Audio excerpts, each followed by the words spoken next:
A great white shark opens its mouth. 300 teeth, every single one serrated, like a row of steak knives set into living gum.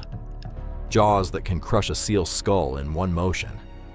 And then something swims in. Not prey, not a scrap of meat. A fish barely the length of your forearm. It slides past the teeth. It stops, and the jaws stay open. The shark doesn't flinch. It doesn't twitch. It doesn't do the one thing evolution spent 400 million years teaching it to do. The little fish starts working. It picks at the gums. It pulls something loose from between two teeth. It takes its time, and the most efficient predator in the ocean just floats there, waiting, like a patient in a chair. Here's what makes this impossible. That same shark can detect a struggling fish through total darkness. It can smell blood diluted to almost nothing. It attacks in a fraction of a second before your eye can register motion. So why does it shut all of that off? Why does the ocean's ultimate killing machine let a 12-inch fish swim directly into its jaws and walk away alive? Over the next few minutes, you're going to find out exactly how this truce works, what the little fish does with its body to stay off the menu, why the shark's most sensitive organ ignores it completely, and the part almost nobody talks about. The shark isn't being generous.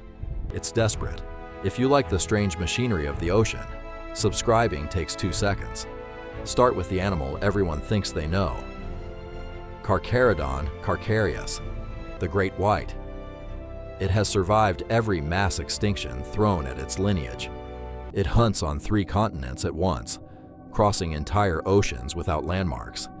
It doesn't rest the way you do. It doesn't stop moving. And in the water, it is not a fish. It's a system, built for one purpose. A mature female can pass 2,000 pounds. Some run heavier. That mass is not fat. It's dense muscle wrapped around a skeleton of cartilage, tuned to accelerate from a slow cruise to a full strike in under a second. It attacks seals from below at speed, hitting so hard that a 200-pound animal leaves the water entirely. The shark goes with it. Then there's the jaw. Engineers have modeled it. The estimates land near 1.8 tons of force per square inch at the back teeth. That is more than enough to shear through bone, cartilage, and blubber in a single pass. The teeth aren't designed to hold. They're designed to remove. A great white doesn't chew. It amputates. And it does it in one motion. But the bite isn't what should worry you. It's the sensing. Look closely at a great white's snout and you'll see hundreds of tiny, dark pores, scattered like freckles across the skin. Those pores have a name, the ampullae of Lorenzini. Each one is a jelly-filled canal that runs down to a nerve. And what they detect is not smell, it's electricity. Everything alive leaks a faint electrical field. Muscle contractions do it. Nerve impulses do it. A fish flexing its tail generates a signal. A wounded animal thrashing generates a louder one. The great white can pick up field strengths measured in billionths of a volt. That is one of the most sensitive detection organs in the entire animal kingdom, and it's mounted on its face. This is why hiding from a great white is a fantasy. Bury yourself in sand and your heartbeat still broadcasts. Hold perfectly still and your nerves still fire. The shark doesn't need light. It doesn't need clear water. In the last moments of an attack, when its eyes roll back for protection, it is not aiming with vision at all. It's aiming with electricity. Now put a pilot fish next to that. Nocrates ductor, roughly 12 to 14 inches. No venom, no spines worth mentioning, no armor, no speed advantage. Nothing about it says survivor. It is exactly the size and shape of a snack. In almost any other context in the open ocean, it would be swallowed without the predator breaking rhythm. But look at its body. Bold vertical bands running down the flank, dark on pale, high contrast, sharp edges, impossible to confuse with anything else out there. In the blue emptiness of open water, where most fish evolved to disappear, this one evolved the opposite way. It wants to be seen. And that choice is the first clue to the entire mystery. Watch a great white cruising and you'll often see them. 2, 3, sometimes half a dozen pilot fish tucked in tight near the snout and the pectoral fins. They don't fall behind. They don't seem to be swimming hard. They hold position inches from the mouth for hours. Sailors noticed this centuries ago, and they got the explanation completely, spectacularly wrong. For hundreds of years, mariners believed the little striped fish was guiding the shark, leading it to food, steering it away from danger. The name stuck: pilot fish. Roman naturalists wrote about it. Fishermen swore by it. It became one of those facts everyone knew because everyone had always said it. And it survived, unchallenged, well into the age of steamships. Melville put it in Moby Dick. Whalers repeated it across every ocean. The story was too good to check. A tiny, loyal servant escorting a monster through the deep, protected by some ancient loyalty. It's a beautiful idea. It's also wrong. The pilot fish isn't leading anything. What it's actually doing is stranger, colder, and far more calculated than devotion. It's stealing energy. When any large body pushes through water, it shoves that water ahead of itself. That creates a pressure wave, a rolling cushion of moving fluid right at the front of the animal. A small fish that positions itself correctly inside that wave gets carried forward. It's the same trick a cyclist uses drafting behind a truck, except the truck eats people. So the pilot fish parks itself in the most efficient spot in the entire system, right at the shark's snout. It barely has to swim.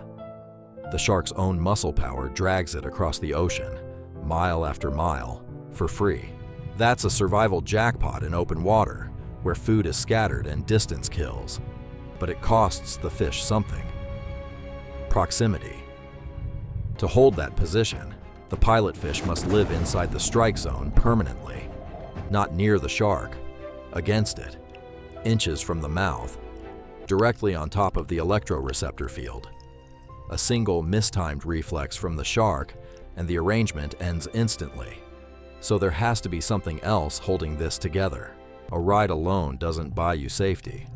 And there is something else. The pilot fish doesn't just travel with the shark, it works on it. It eats parasites off the shark's skin. It cleans debris from around the mouth. It takes scraps of leftover meat trapped in the teeth after a kill. What looks like theft is actually service, and that changes the entire relationship.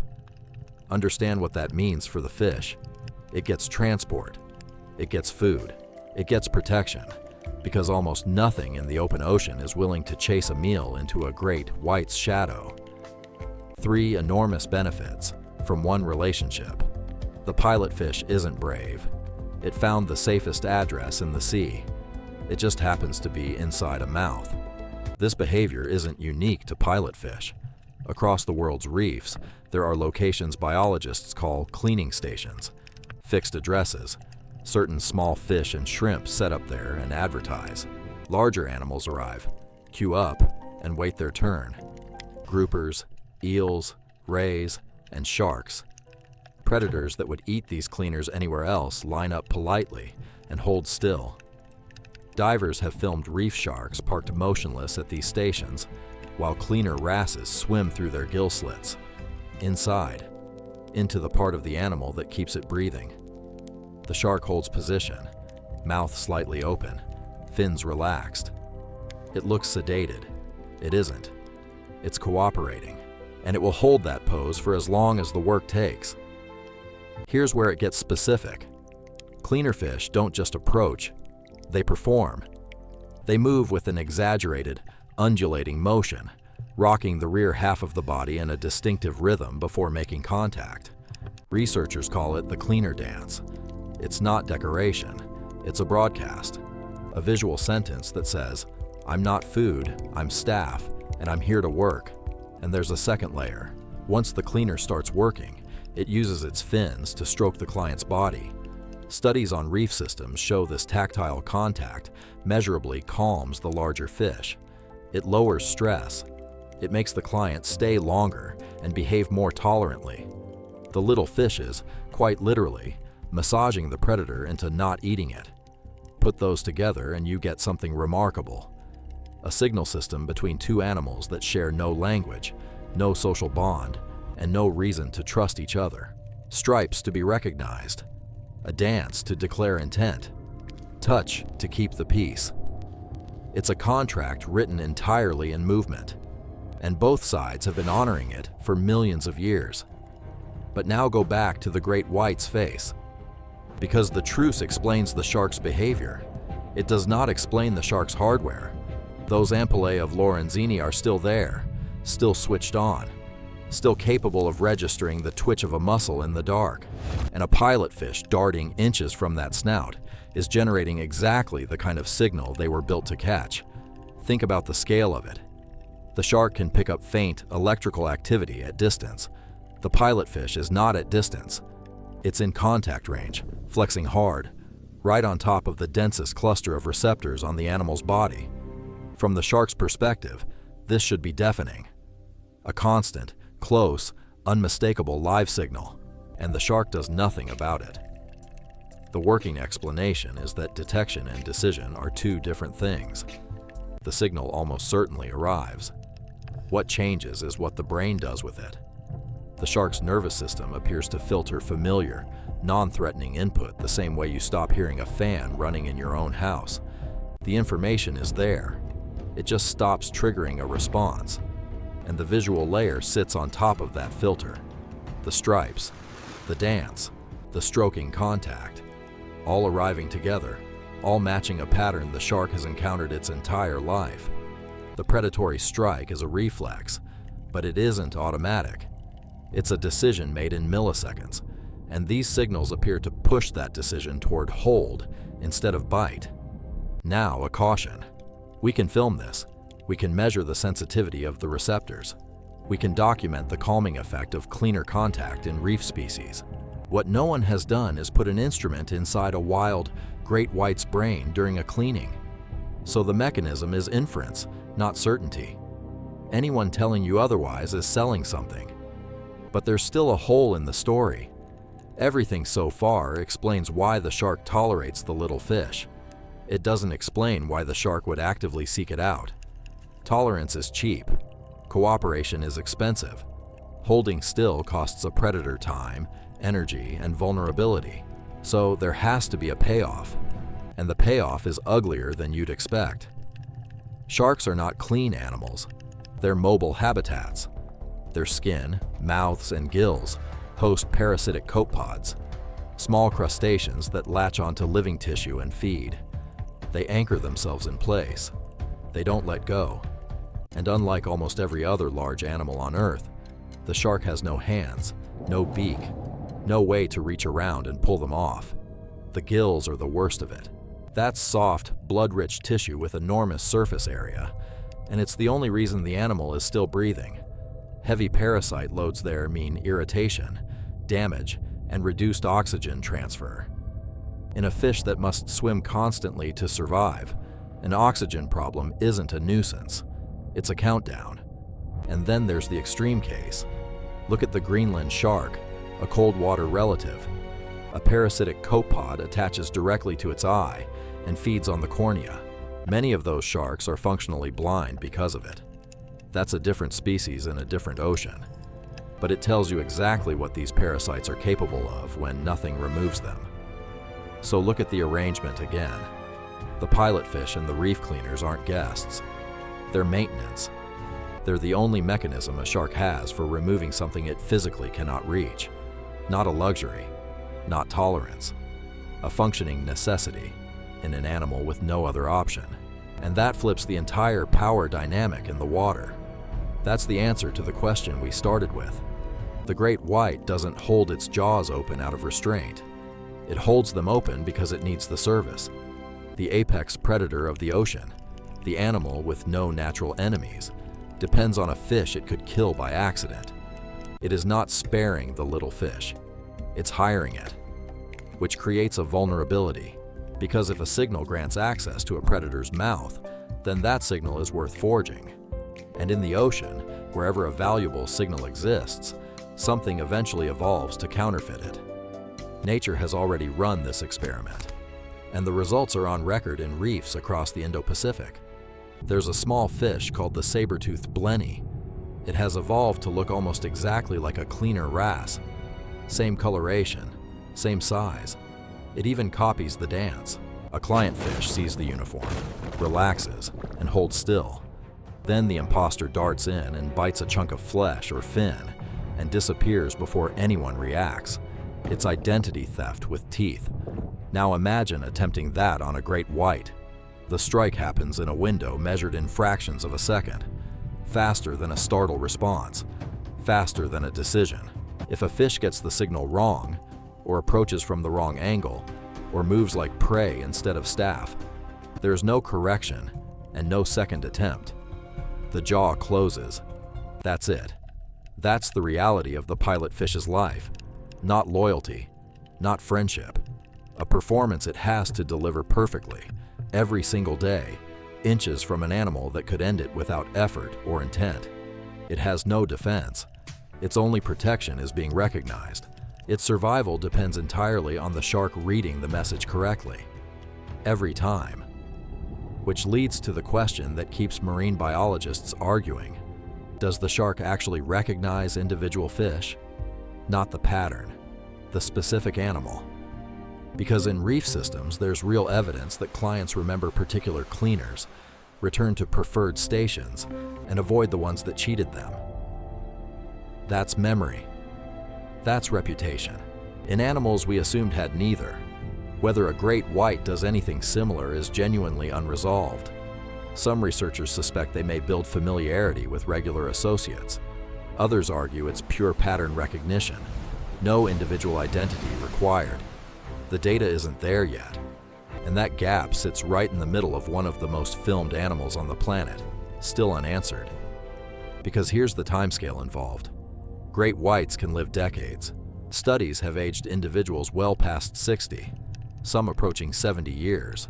That's a lifespan comparable to a human. Long enough to learn coastlines, long enough to repeat routes across an entire ocean, and long enough, potentially, to learn who is safe to let inside your mouth. So put down the image you were handed, the mindless killing machine, the engine of teeth. What's actually out there is an animal running a complex behavioral calculation, suspending its most fundamental reflex, cooperating with something it could destroy, because cooperation keeps it alive. That's not instinct in the crude sense. That's negotiation. And that arrangement predates every human institution. No enforcement, no punishment, no shared language. Just two species that discovered they were worth more to each other alive, and encoded that discovery into stripes, movement, and restraint. It has held, out in the open water, for longer than our species has existed. Nobody signed it. Nobody breaks it. So the next time you see that famous shot of a great white with its jaws open, look past the teeth. Look for the small, striped shape inside. That's not a victim, and it's not a passenger. It's the reason the shark can still see and still breathe. If this changed how you look at the ocean, subscribe, hit the bell, and tell me in the comments, do you think that shark knows exactly who's in its mouth? I read everyone.